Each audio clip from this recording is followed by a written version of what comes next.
This video is a response or reply to the statements or rebuttals that were made in reference to Professor Kim Okembo, in regards to exterminating, quote, white people.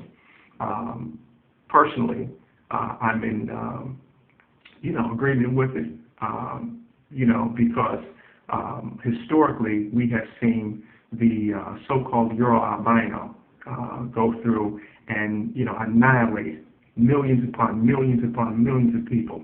It's constantly being done today. This has been, if we, just take the most archaic, look into Euro history, we see that this is all that they've done: lied, stolen, killed.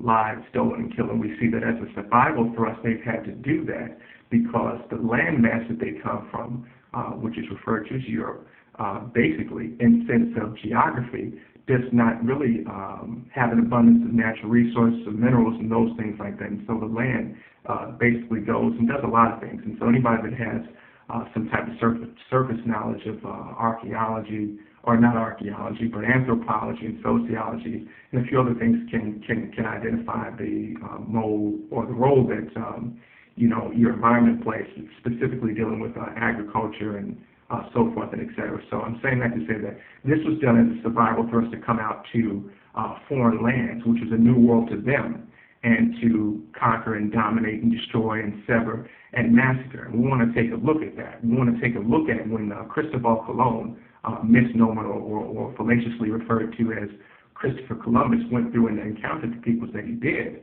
in Hispaniola, which is now known today as the place of designation of Haiti/Dominican Republic.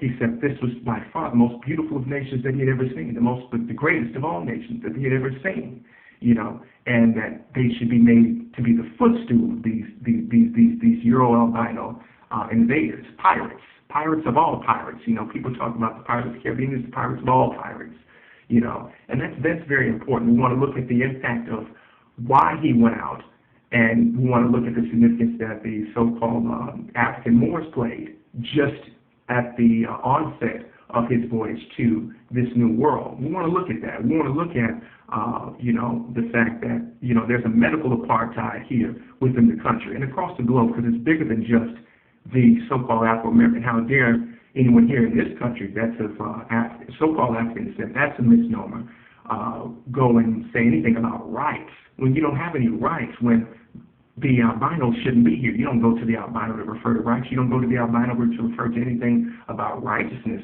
You don't go and pray to any God and say, well, God bless America. Any of these things like that, when this is, blood money that people steal.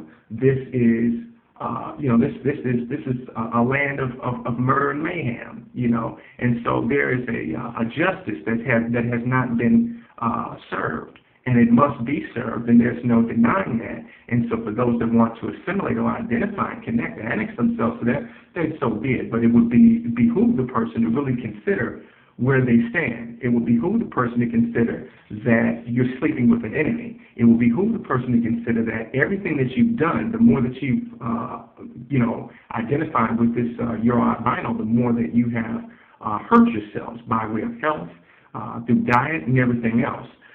Look at the fact that women, you want to be respected as a so-called sister, but you present yourself in contrary to who you naturally are by wearing a perm, by wearing a process of weave and all these other different synthetics. And you shouldn't have to do that. You should be able to be yourself. Using terms like African, that's a misnomer.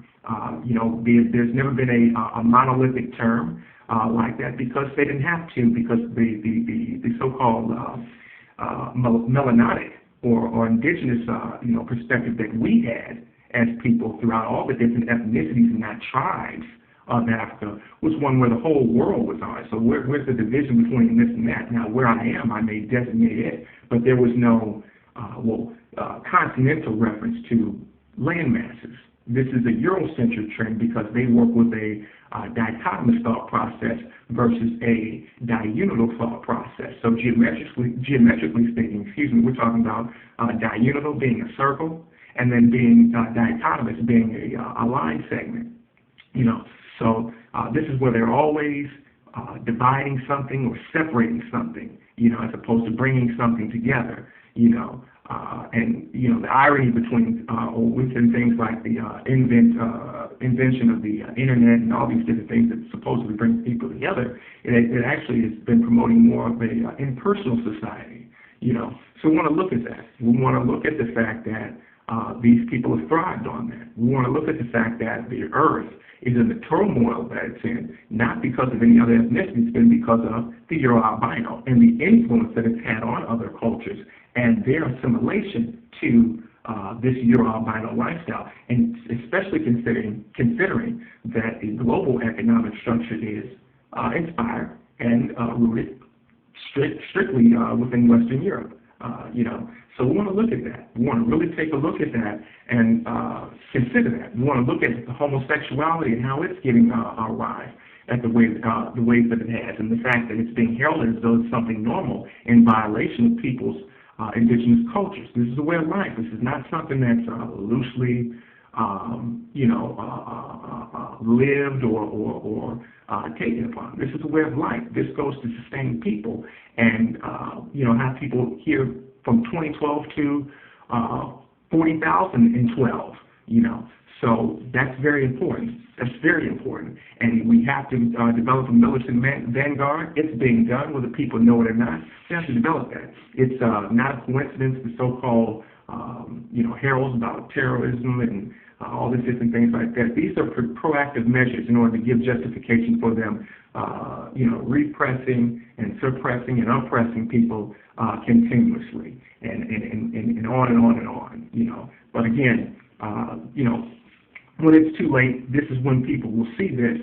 This is when people will start to understand what the process of gentrification has been, what, you know, the process of just destroying every and any type of economic stability that we try to erect has been, you know. And like I said, the key is to understand the psychological, you know, shackles that are there, you know, by saying, well, I'm African, or I'm black, or I'm Negro, all these things like that. All those things are misnomers, all of them, and you have to remove them. You have to remove that.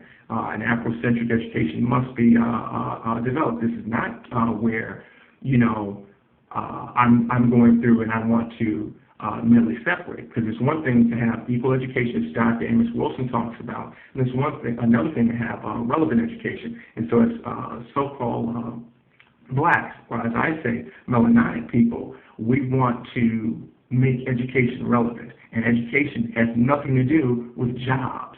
It has nothing to do with jobs. It's about the survival and the maintenance of people, you know. And so we look at the fact that people, the same people that commented, are just merely trying to get a good job, if they have one at this point, so that they can go through and do what? Serve who? The albino. Because more than likely, for you to work that good job, for you to do this and do that, that's who you're going to be working for. You know, any type of major conglomeration, that's who you're going to be working for. You know, if it's going to be Hollywood, if it's going to be a major music industry, and if it forgets a label, but the distribution of the music, that's going to be albino. So we want to look at that and pay attention to that. But until then, get your head out of your ass. See that this is something real. Stop trying to. There was one brother that was out here talking very albino. I'm doing it right now just as a medium so that you can understand.